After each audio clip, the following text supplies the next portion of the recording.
In this video, I want us to listen to Cheruyot, Majority Leader in the Senate, who spoke yesterday in Rift Valley. Cheruyot seems to be issuing some threats on the Inspector General of Police. Listen to this before we continue. Let's put those remarks into perspective. If you are watching us but you have not yet subscribed, subscribe, give this video a like. Let's proceed. William Ruto himself is on record promising to deal with the bandits, not once, not twice, but on several occasions. And even CS Kindiki has even been touring the country, donning some military regalia, promising to deal with these bandits. How comes it has moved from up to the Inspector General of Police? And I'm asking that question because we know our police service is not independent. They are being given instructions from above. They are being told on how to operate. And William Ruto did select Japheth Koome because from what we are gathering, they have been very close friends for so many years. So the Inspector General of Police is not independent, but gets orders from above. Does it mean that Cheruyot is not alive to that fact? The first thing coming out very clearly, this government has failed to address the insecurity issue. The remarks by Cheruyot confirms that Ruto has surrendered, Kindiki has surrendered, but they don't want to surrender that way. They must find somebody to blame. And in this case, Inspector General of Police. So Ruto has tried, he has failed. Kindiki has tried, failed. Now they must blame somebody. And in this case, Japheth Koome.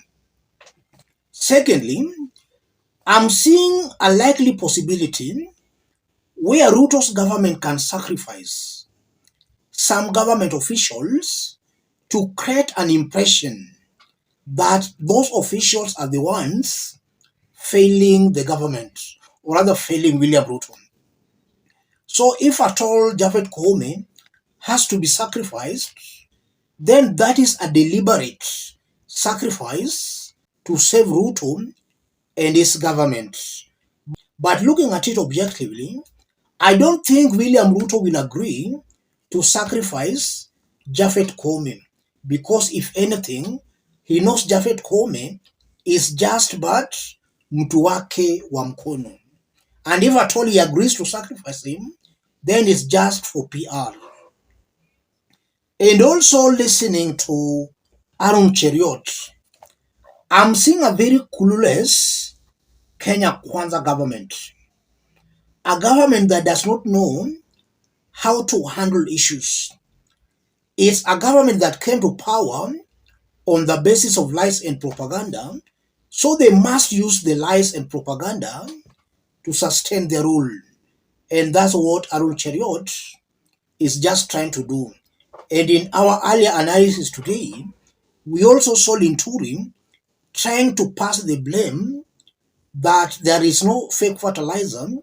All those are stories being fabricated by Azimio. So this is a government that is very good in politics of propaganda.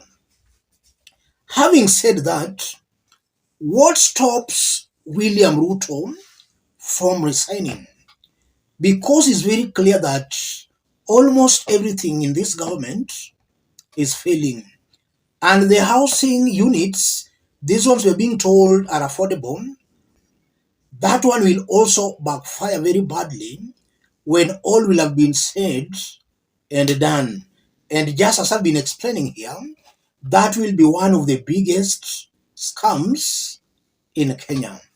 As I conclude, Arun Cheruyot's remarks can also suggest that there is a scheme to dump Japheth Koome. So in a nutshell, he has been used and now is being dumped. And sometimes back we still remember Japheth Koome saying Raila hated him because he's a Meru. I don't know what he will now say of those remarks coming from Arun Cheruyot. That should also be a lesson that if you hold a public office, then exercise your duties with high levels of integrity so that in future you might not be at a corner where now you can't explain what's going on around you or defend yourself. Because he said Raila was after him because it's a Meru, what will he say about Arun Cheruyot now? Let me stop it there. If you are watching us but you have not yet subscribed, subscribe, give this video a like. Those watching us outside Kenya, drop a comment, let us know from which part of the globe you are watching us from. If possible, subscribe, give the video a like.